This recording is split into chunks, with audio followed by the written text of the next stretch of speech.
25 में आप सब बैठे हैं यहाँ प्रयागराज की धरती में, बल्कि प्रयागराज की धरती पर यहाँ सदगुरु अभिलाष साहेब की छावनी में, यहाँ के वर्तमान गद्दी नसीन परम श्रद्धेय पूज्य श्री साहेब जी, मंच पर विराजमान अर्चनीय वंदनीय संत समाज, देश के कोने कोने से आए आप सब श्रद्धा मूर्ति देवियों और देवताओं,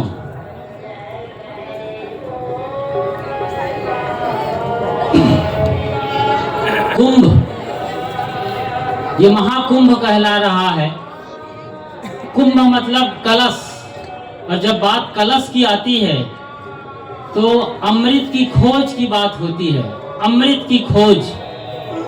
इसीलिए पुराणों में जो कथा आती है समुद्र मंथन की, वो बड़ी प्रियकर है जब आप समझना चाहते हैं उसके गहरे में जाकर। तो हमारे जो पुरखे रहे हैं, ऋषि रहे हैं, जिन लोगों ने इस तरह की पुराणों की कथाओं का इजाद किया, खोज किया, जिन्होंने बनाया, वो कुछ देना चाहते थे गहरे में, लेकिन हम लोग इशारों पर अटक गए, प्रतीकों में अटक गए और उस सत्य को नहीं जान पाए जिनके लिए इशारा किया गया था।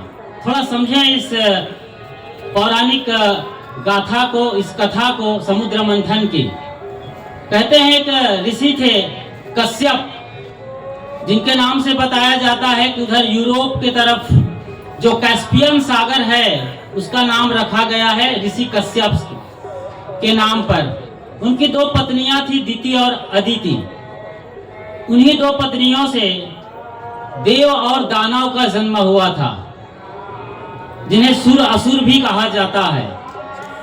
एक बार ऋषि बृहस्पति के श्राप से देवताओं का शक्ति पतन हो गया, मतलब उनकी शक्तियां जाती रही, उनका ऐश्वर्य छीन गया, वो कमजोर पड़ गए और फिर उनके सौतेले भाई दैत्यों ने देवों के लोक यानी स्वर्ग लोक पर आक्रमण कर दिया और कब्जा करना शुरू कर दिया। देवता सब गिड़गिड़ाए और ब्रह्मा के पास पहुंचे और कहा कि हमारे साथ अन्याय हो रहा है। ब्रह्मा ने कहा कोई माफी नहीं है तब तक जब तक कि तुम लोग अमृत की खोज ना कर लो। अमृत पियोगे तो शक्ति वापस आएगी और तुम्हारा खोया हुआ स्वर्ग लोक वापस मिल जाएगा। अब अमृत की खोज में यही समुद्र मंथन की घटना की शुरुआत होती है। कल मैं वहां गया था बांध के नीचे, और आदि शंकराचार्य मंडपम के पास डिजिटल कुंभ मेला लगा हुआ है। दिव्य भव्य और डिजिटल कुंभ मेला कहा जाता है। तो डिजिटल रूप मैंने वहां पर कल देखा, बहुत बढ़िया ये समुद्र मंथन का शो दिखाया जाता है। तो समुद्र मंथन को आप समझिए, इसको कथा के रूप में समझिए, और मैं जो कहना चाहता हूँ या इससे बेहतर शब्द इस्तेमाल करूं तो सदगुरु कबीर का सत्य क्या कहना चाहता है, सनातन धर्म के बीच में सदगुरु कबीर का सत्य क्या है, मैं इसी ओर आपको लिए जा रहा हूं। जरा गौर से एक एक लाइन को सुनते रहिए। तो ये समुद्र मंथन की घटना आपने देखा, और कहा गया कि इसमें मंदराचल पर्वत को धुरी बनाई गई और उस पर वासुकी नाग को लपेटा गया। मुख के तरफ दैत्यों ने खींचना शुरू किया मथानी की तरीके से, पीछे के पूंछ के हिस्से को पकड़ा था देवताओं ने, और कहा जाता है कहीं रस्सी फिसल ना जाए, मंदराचल पर्वत भी कहीं धुरी से इधर से उधर टस से मस ना हो जाए, इसलिए भगवान स्वयं विष्णु जी नीचे कच्छपावतार में कच्छप का रूप लेकर के उस पर्वत को संभाले हुए थे। ये छोटी छोटी बातें हैं लेकिन बड़ी वैज्ञानिक हैं, बड़ी गहरी बातें हैं। और जब समुद्र मंथन किया गया तो आपने देखा सबसे पहले हलाहल विष निकला, भयंकर जहर निकला। पूरे वहां डिजिटल जो कुंभ है बड़े पर्दे पर दिखाया जाता है कि पूरी दुनिया में अंधेरा छा गया, एकदम हलाहल विष, कोलाहल मच गया और अंधेरा छा गया। अब आप समझिए समुद्र मंथन ये कोई बाहर कहीं घटना नहीं हुई है। मैंने कहा ना, इशारों में मत जाइए, कथा कहानियों में, खास तौर से हमारी माँ बहनें आपसे हाथ जोड़ के विनती है, कथा कहानियों के इशारों में, घटनाओं में मत अटकिए। ये कोई ऐतिहासिक घटना नहीं है कि आपको इसकी जानकारी मिल जाए, ये हमारे भीतर की घटना है। दरअसल समुद्र मंथन आत्म मंथन है। समुद्र मंथन क्या है? आत्म मंथन। जब देवताओं ने इस धरती के सारे भोगों को भोग लिया, जो भी भोग है, और आप भी भोग रहे हैं धरती तल के जितने भी भोग हैं, वक्त नहीं है कि उनका विस्तार किया जाए, इशारा समझें। तो फिर देवताओं को लगा कि धरती के सारे सुख हमने भोगा है, अब समंदर के अंदर क्या भोग हो सकता है। वहां की यात्रा शुरू हुई उनकी। और इसी तरीके से समुद्र मंथन में जो विष निकला था, और पूरी घटना जो है समंदर से मतलब होता है, और समंदर का मतलब होता है धरती का 70% वाला हिस्सा जहां पानी ही पानी भरा है, केवल 30% जमीन है। ऐसे ही हमारे बॉडी में भी है, यहाँ 70% पूरा पानी ही पानी है, खून के रूप में, पेशाब के रूप में, मवाद के रूप में, आंसू के रूप में पानी भरा हुआ है। बाकी 30% ही ये हड्डी है और दांत वगैरह है, चाम है, बाल हैं। आप समझ रहे हैं चीजों को। अभी तक जो वैज्ञानिकों ने खोजा है, माउंट एवरेस्ट की ऊंचाई है 9 किलोमीटर, सोचिए जरा। लेकिन समंदर के अंदर जो सबसे गहरी इकाई है, एकदम निचला तला है, वो कम से कम 11 किलोमीटर है। दुनिया भर की जानकारी आज हमारे पास है।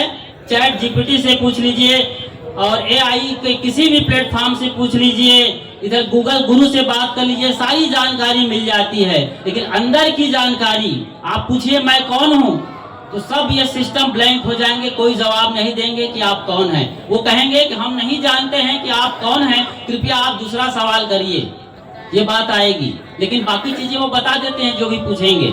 तो बाहर की चीजों को हम जान रहे हैं, लेकिन अपने अंदर, अपनी गहराई में उतरते हैं, अपने अंदर उतरते हैं, अपने मानस के अंदर उतरते, अपने विचारों के अंदर, मन के अंदर, तो सबसे पहले क्या निकलता है समुद्र मंथन से, यानी आत्म मंथन से क्या निकलता है? हलाहल विष निकलता है, भयंकर जहर निकलता है। ये जहर क्या है? ये जहर क्या है?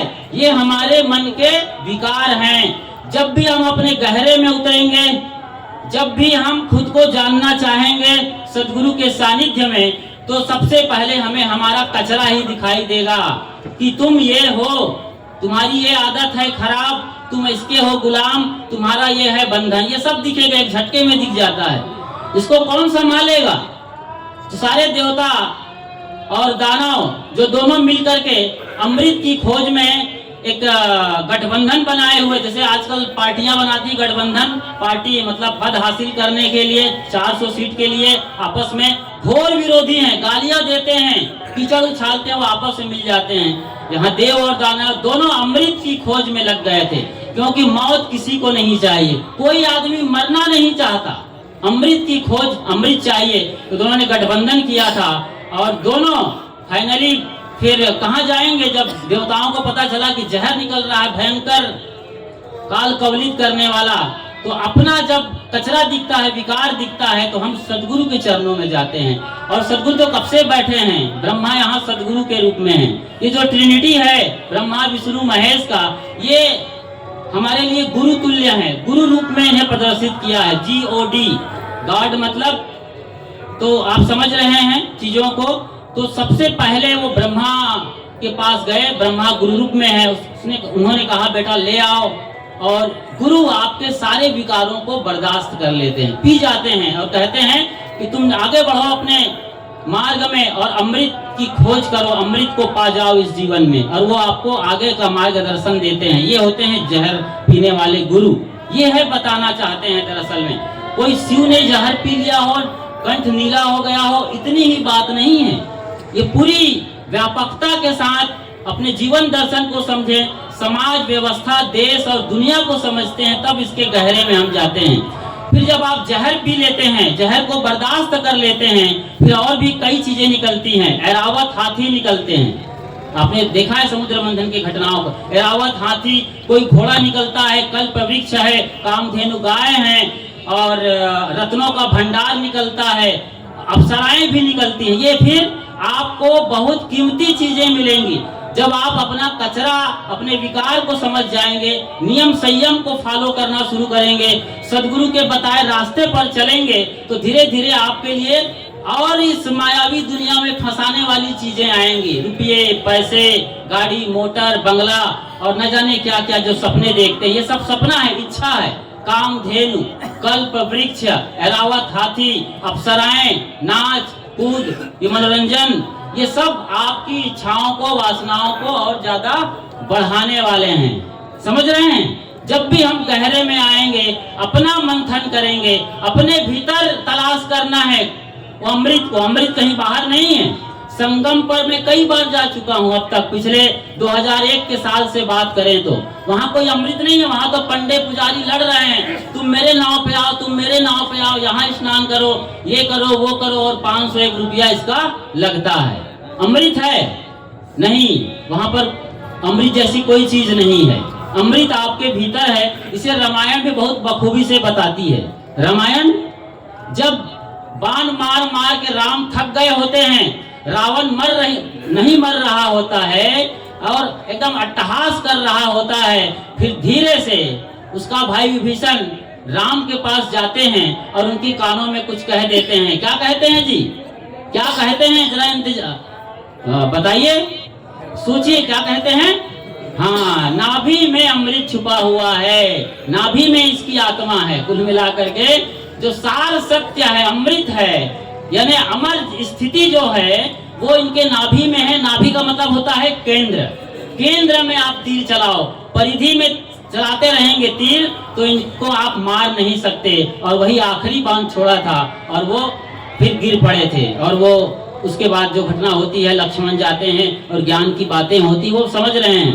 तो अमृत की खोज के लिए अब इसी का रूपक है। यहाँ पर कितनी सारी चीजें हैं। जब आप स्टेशन से उतर कर यहाँ तक आते हैं, कितने कैंप लगे हैं, कितने अखाड़े लगे हैं, कितने सर्कस जैसी चीजें हैं, कितने बाजार हैं। उनको पार करके यहाँ आप 7-8 किलोमीटर सदगुरु कबीर साहब के सत्संग स्थल में पहुँचते हैं। यदि आप कहीं थोड़े से मायावी लोग के प्यासे हैं या प्यारे हैं, थोड़ा चकाचौंध पसंद आता है, तो शायद हमारा कैंप भूल जाएंगे और तमाम सदगुरु संतों का अखाड़ा लगा हुआ है वहां पहुंच जाएंगे। मायावी लोक में वहां शायद हमसे भी बेहतर भोजन दिया जा रहा है, शायद और बेहतर इंतजाम हो सकता है आपके लिए।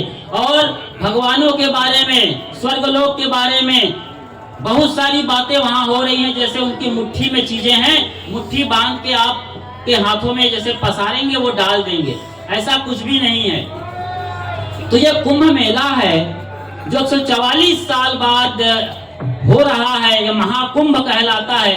ऐसा खगोलीय गणना है, ज्योतिष शास्त्र के अनुसार। मैंने जिक्र किया थोड़ी देर पहले कि बृहस्पति ने श्राप दिया था देवताओं को। असल में बृहस्पति एक ग्रह का नाम है, बृहस्पति एक ग्रह का नाम है। उसके लाइन में जब ये चांद और सूरज आते हैं और सूरज जब मकर राशि में प्रवेश करता है, मकर राशि में, तो मकर संक्रांति की घटना होती है। और इस तरीके से ये कुंभ का बड़ा आयोजन हुआ है, बहुत शानदार आयोजन है। आप मेला घूमें, दूसरों से मिले, मेल मुलाकात करें, लेकिन अमृत की खोज में आप ऐसे ही सदगुरु संतों के चरणों में बैठे रहें और उनसे सवाल करते रहें, उनके बताए रास्तों पर चलते रहें, नियम संयम करें, तो सचमुच में आपका जो असल में अमृत है वो कुंभ आपके भीतर ही मिलेगा।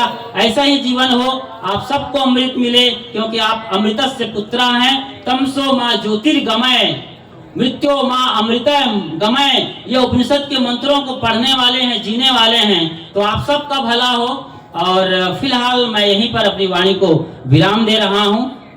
बोलिए श्री सदगुरु कबीर साहेब की, सदगुरु अभिलाष साहेब की, सदगुरु श्री धर्मेंद्र साहेब की, साहेब बंदगी साहेब।